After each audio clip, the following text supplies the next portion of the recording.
Hi again, everybody. We're going to talk about the newborn respiratory disorders here.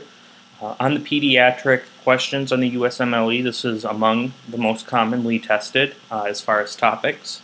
And that's because when you have a newborn with respiratory distress, it's very important to be able to diagnose this as quickly as possible to know the cause. And so they're going to test you to make sure that you're able to do that. Now, respiratory disorders aren't the only cause of respiratory distress in an infant, in a newborn, but it is perhaps the most common.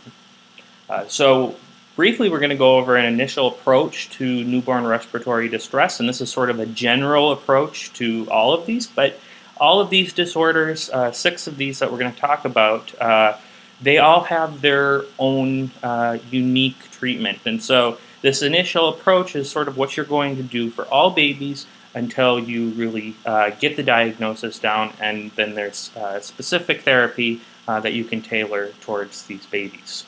So I want to give you sort of an initial approach because you don't necessarily have the diagnosis right away.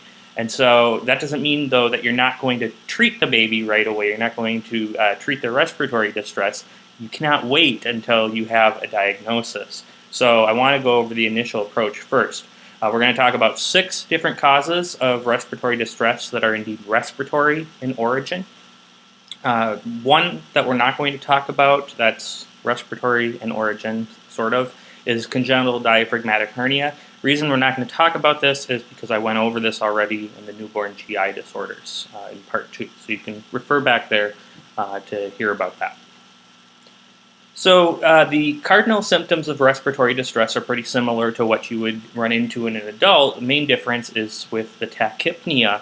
The respirations per minute in a baby, as you probably know, the normal range is different than that for an adult. So for a baby, tachypnea is defined as, for a newborn at least, is defined as 60 respirations per minute or more than 60 respirations per minute. So if the baby is breathing more than 1 time per second, then this is considered tachypnea, and that is one of the main features of respiratory distress.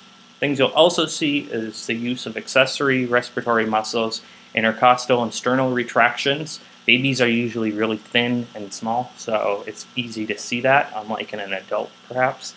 Expiratory grunting could be heard particularly on auscultation, and then cyanosis on room air. And I'm going to talk about this, allude to this a little bit later on, but if a baby continues to have cyanosis and you're giving them supplemental oxygen, the origin of the respiratory distress is less likely to be respiratory in origin and more likely to be cardiac in origin. So keep that in mind.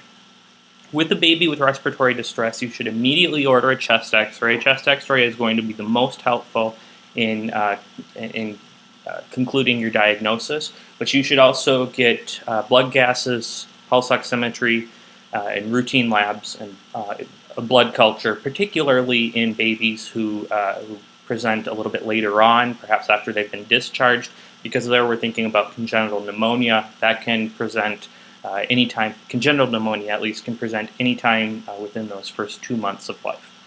In many cases, like I said, that chest x-ray in conjunction with the history, knowing whether or not the baby's preterm or post-term, knowing the show of the fluid, knowing if there are any complications during the OB period or during the neonatal period, that's going to help you arrive at your diagnosis. So the immediate therapy, of course, should include supplemental oxygen first. That's a no-brainer. That oxygen should be warmed and humidified, and you're monitoring your pulse oximetry, and you're going to want to make sure that the baby is between a 92 and a 96% saturation at least. When you're getting blood gases, you'll want to make sure that the baby is between 60 and 70 millimeters of mercury. Now, I will just say, when you go into intubation, if that's where you wind up needing to go, and in a lot of babies you do, intubation, you do run the risk of lung damage if you're too aggressive. So that's something to keep in mind. You also wanted to monitor the babies for apnea, and that's because if the baby has apnea, then they're not breathing appropriately on their own, and in that case you're going to need to mechanically intubate them. Babies who are in respiratory distress typically can't feed on their own, so you're going to be giving them glucose, dextrose, either D5W or D10W. You'll monitor their urine output, make sure they're hydrated enough, monitor their glucose to make sure that they are getting appropriate nutrition, and also monitor their electrolyte levels. If they have congenital pneumonia, or you think they might have congenital pneumonia, particularly if they have respiratory distress and mom is GBS positive, or any of the other risk factors, if there was a prolonged rupture of membranes, then you should administer broad-spectrum antibiotics, in addition to, of course, getting those cultures. So, as far as intubation, and you don't always intubate babies, you can start with supplemental oxygen, either by nasal CPAP or by mask. But if there is a need to intubate, then one of these three things should be present. In these three things, you're going to always intubate the baby. So if there's apnea, or if the baby has a oxygen saturation or PaO2 of 60 millimeters of mercury, and the baby is on 60% or greater of fractionated oxygen, or if the PaCO2 goes above 60 millimeters of mercury. So if either of these three things are present, you're going to intubate the baby.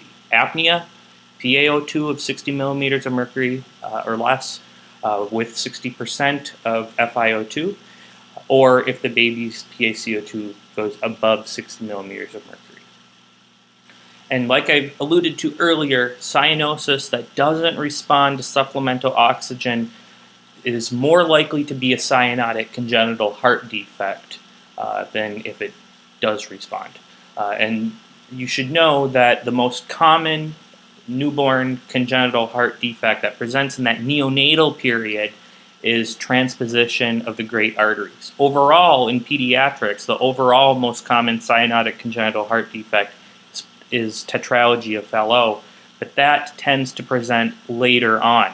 So when you're talking about cyanotic congenital heart defects that present in the neonatal period, particularly with respiratory distress, the most common is actually transposition of the great arteries. So hyaline membrane disease is also known as respiratory distress syndrome. And the reason I don't like that term, I like hyaline membrane disease, is because respiratory distress syndrome is really a vague term. There's a lot of things that cause respiratory distress. But hyaline membrane disease is really keying in on the cause of this respiratory distress, this particular respiratory distress. So this is the most common cause of respiratory distress in the preterm neonate. And so anytime you have a preterm baby, you should keep this in mind if they have respiratory distress, because this is the most common. Now, it certainly doesn't affect all preterm babies. Babies that are born between 35 and 36 weeks of gestation, which would be considered a late preterm baby, it only affects 5%, 1 in 20. So definitely not all preterm babies are going to have this. Even babies who are severely preterm, 26, 28 weeks of gestation, so that would be a baby born at 7 months, right around that third trimester, beginning of the third trimester, only 50% wind up having hyaline membrane disease. So not all babies who are preterm are going to have this, but definitely keep it in mind. So the cause of this is a surfactant deficiency, and surfactant develops later on in fetal development. If you don't have enough of it, however, you're going to have collapsing airways when you start breathing, and this is going to result in atelectasis when you look at the chest x-ray. So the symptoms, of course, include respiratory distress, decreased air movement, which is going to result in reduced lung sounds on auscultation, and then, of course, nasal flaring and grunting, which we would see in respiratory distress anywhere. The diagnosis is going to be made both on your clinical presentation and on chest x-ray. Chest x-ray is indispensable for most of these. So you'll see diffuse bilateral atelectasis. This is going to be everywhere in the lungs, because when you have a deficiency of surfactant, it's not a deficiency in one place or the other. It's a deficiency everywhere.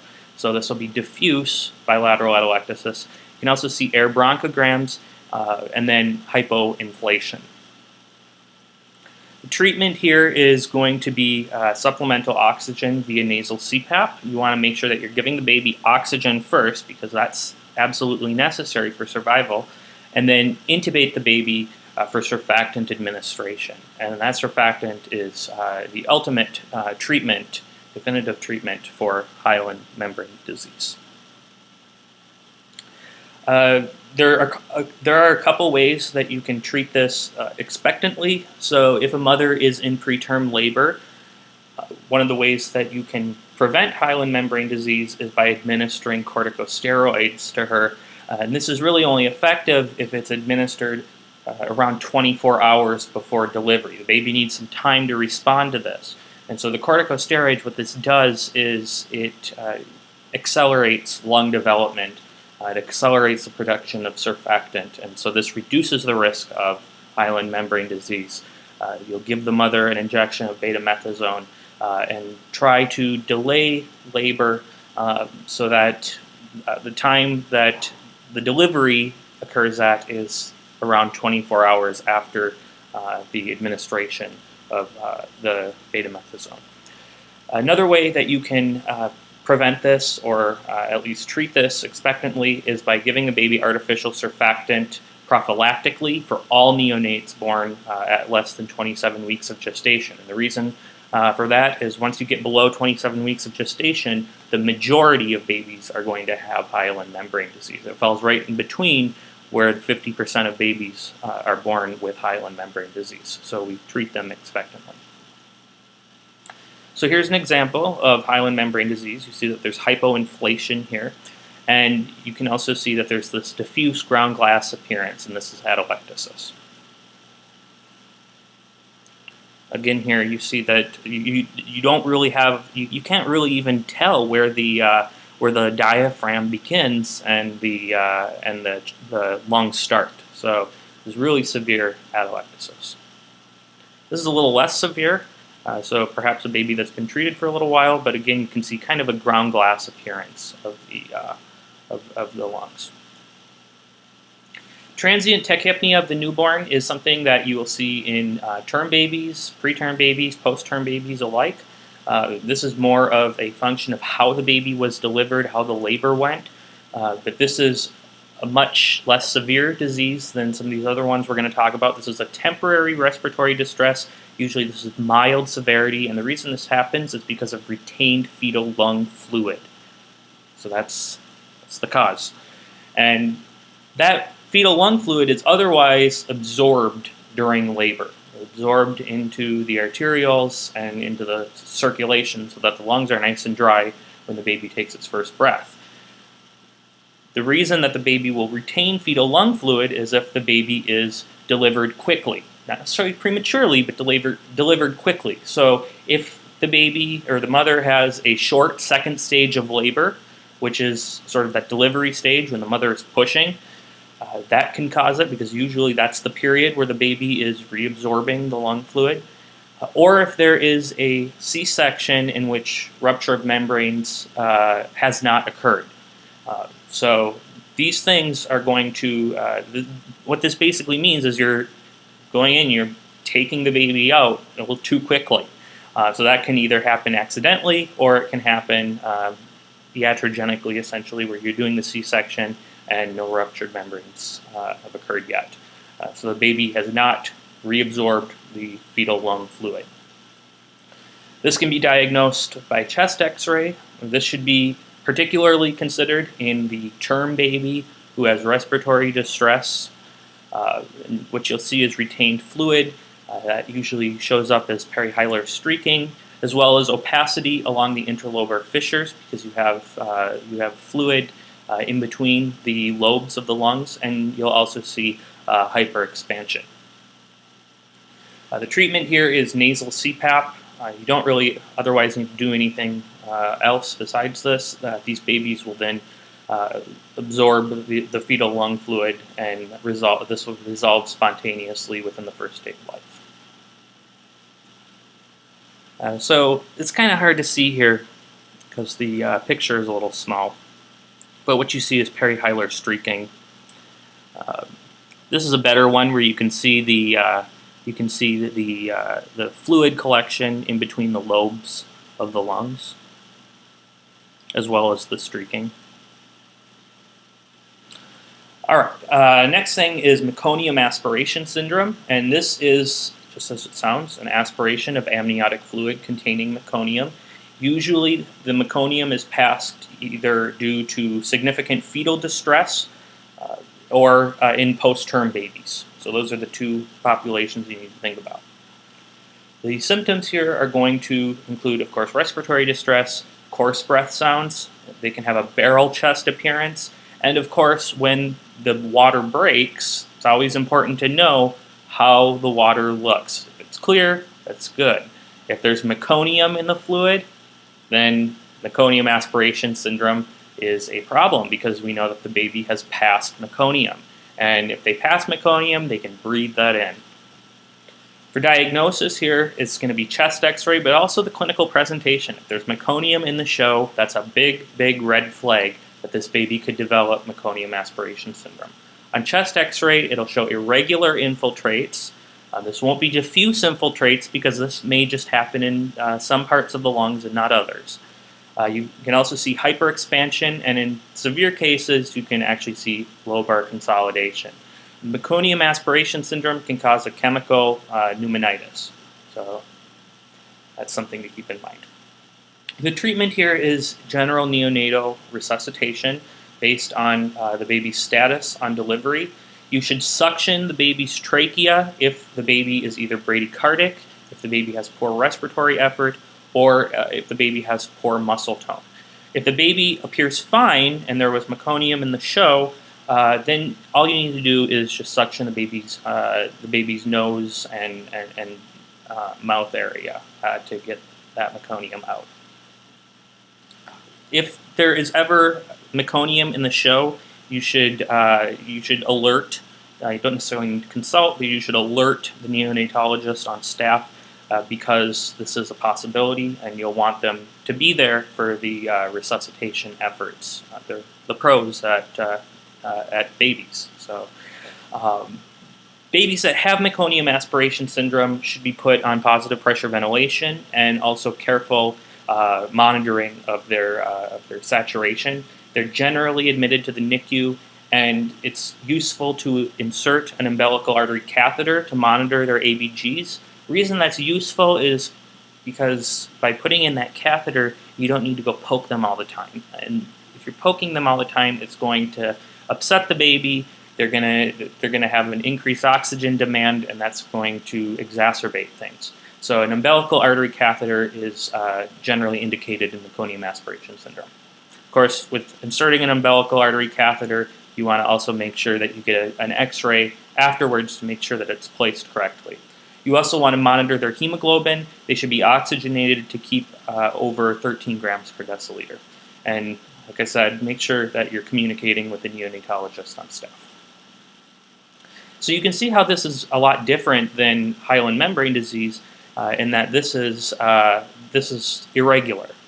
You don't have that diffuse ground glass appearance. You see irregular streaking, irregular infiltrates, and that's the meconium that's causing inflammation, chemical inflammation, and infiltration of the parenchymal tissue. You can also see hyperexpansion compared to hyaline membrane disease, where it's hypoexpansion. Again, here it's irregular.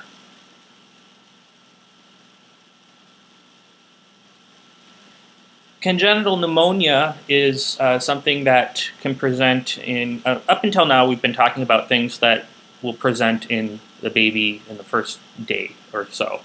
Congenital pneumonia can present in any time within the first 2 months of life, and usually it'll present later on. We're talking 4 or 5 days or later, usually after the baby's been discharged.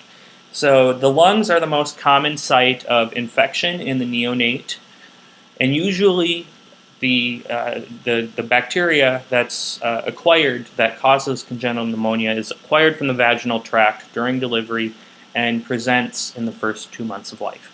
So some of the risk factors, of course, are if the mother is GBS positive, So that's going to certainly increase your risk of developing congenital pneumonia, since GBS is the most common organism that's isolated. If the rupture of membranes was more than 18 hours, if there's maternal fever, if there's chorioamnionitis, or if there's premature labor. Those are all risk factors for congenital pneumonia. The most common organisms for congenital pneumonia are GBS and E. coli. The symptoms include respiratory distress, adventitious lung sounds like we would see in anybody with pneumonia, and temperature instability. Important to keep in mind that neonates do not present like adults. They're not necessarily going to have fever. So you could see a normal temperature, you could see fever, or you could see a lower temperature. So you don't always see fever. That's something really important, just in general, to keep in mind in babies who have infection. You can also see more septic symptoms as well. For diagnosis, you get a chest X-ray. This will show diffuse infiltrates, atelectasis, hyperexpansion, blunted costophrenic angles. What does this sound like? It sounds like hyaline membrane disease with those diffuse infiltrates. The difference is this presents later. Hyaline membrane disease presents within those first few days of life. So this presents differently from hyaline membrane disease. These babies will likely have been able to breathe okay earlier, and then they developed congenital pneumonia, whereas with hyaline membrane disease, they had difficulty breathing from the get-go. Anytime where there is respiratory distress and you cannot rule out congenital pneumonia, you should always get blood cultures right away. And in fact, most of the time when you're dealing with a fever in a newborn, or temperature instability in a newborn, or really any septic appearance in a newborn, you should always get pan cultures, and that's including your blood, your CSF, and your urine, even if the diagnosis is apparent, because you want to know exactly where that infection has spread to. So anytime there's septic symptoms in a newborn, you're going to get pan cultures. The treatment is broad-spectrum antibiotics, of course administered after you take that culture, and then supplemental oxygen. And these babies will be admitted. If the baby, wow, I spelled that wrong. If the baby does not show signs of improvement, then you can consider starting them on IV acyclovir, because herpes virus can cause pneumonia as well. So this looks just like hyaline membrane disease. So you really have to keep in mind your clinical presentation and how old the baby is and those things. So again, you see a diffuse infiltration. You can see lobar consolidation in congenital pneumonia. That's possible. And you can also see that in Meconium aspiration syndrome as well. That's a pneumonitis. But it's not as common as in adults.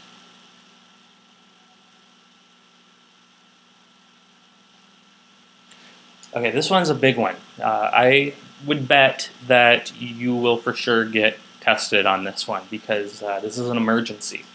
So choanal atresia is a maldevelopment of the nasopharyngeal tract, and that results in an obstruction. And this occurs in approximately 1 in 7,000 births. There's about a 2-to-1 female preponderance, and this is going to result in a life-threatening respiratory distress when it is bilateral. So you have a nasopharyngeal tract on both sides of your nares. If it is only on one side, usually the baby is okay.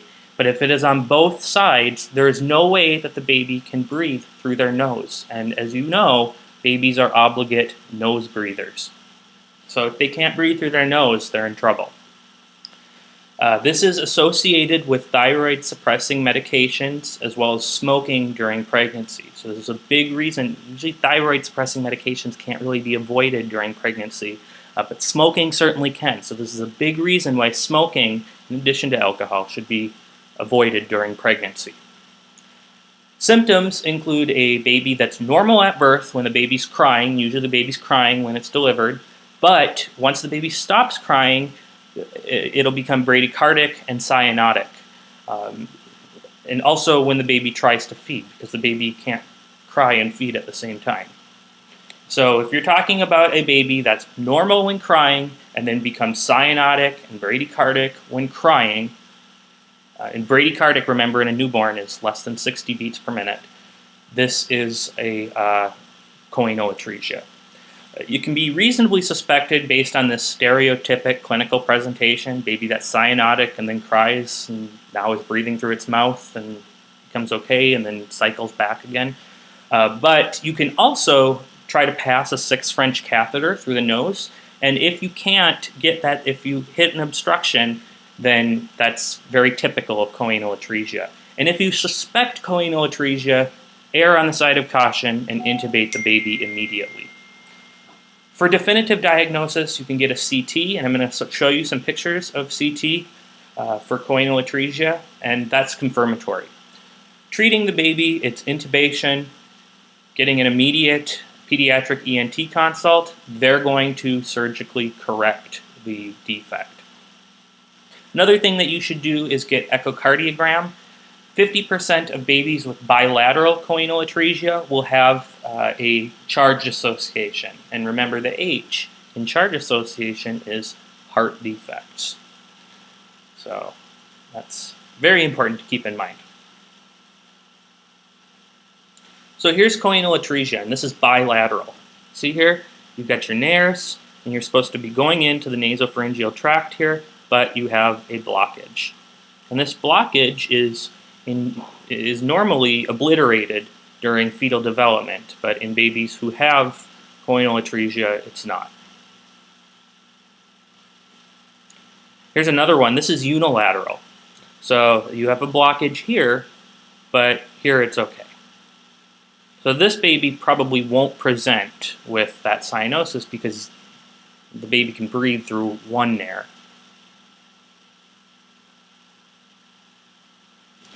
Spontaneous pneumothorax occurs in approximately 1% of all deliveries. It's also associated with administering positive pressure ventilation, and as well as any kind of mechanical ventilation, and that's because of the damage that it can do to the lungs, barotrauma. The symptoms here are respiratory distress, but also reduced or absent breath sounds on the affected side, and shifting of the heart sounds towards the affected side. So if you hear reduced breath sounds, and then you take your do your auscultation on that side, and you hear heart sounds that are deviated towards that side, that's probably a spontaneous pneumothorax. And this can happen in any baby. The diagnosis here, just like in adults with pneumothorax, you're going to get a chest x-ray. It's going to look similar to what adults have. You'll see that blackening on the affected side, and then you can also see a mediastinal shift.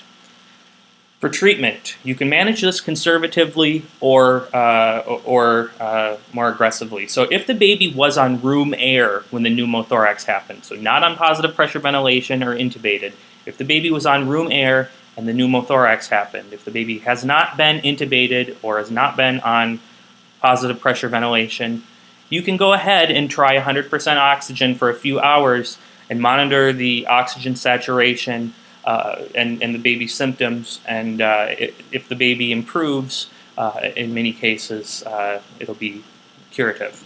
However, if the baby has significant respiratory distress, or if the baby developed the spontaneous pneumothorax while on positive pressure ventilation, then in this case you should do thoracentesis or tube thoracostomy. You should also do thoracentesis or tube thoracostomy if the baby hasn't improved over a few hours of 100% oxygen. Also important to keep in mind that spontaneous pneumothorax is associated with renal anomalies, so it may be useful to get an ultrasound of the kidneys and possibly even radiographic imaging. So here's a pneumothorax. You see this blackening on the right side, and this heart is deviated to the left. And you can see the collapsed lung right here. Again, on the right side, collapsed lung right here, heart deviated to the left. And then here is a left-sided pneumothorax. You can see clearly that the heart is deviated to the right here. So you've got your blackening on the left side and a deviation to the right. You can also see deviation of the aorta here. And I believe that's all I've got for you here.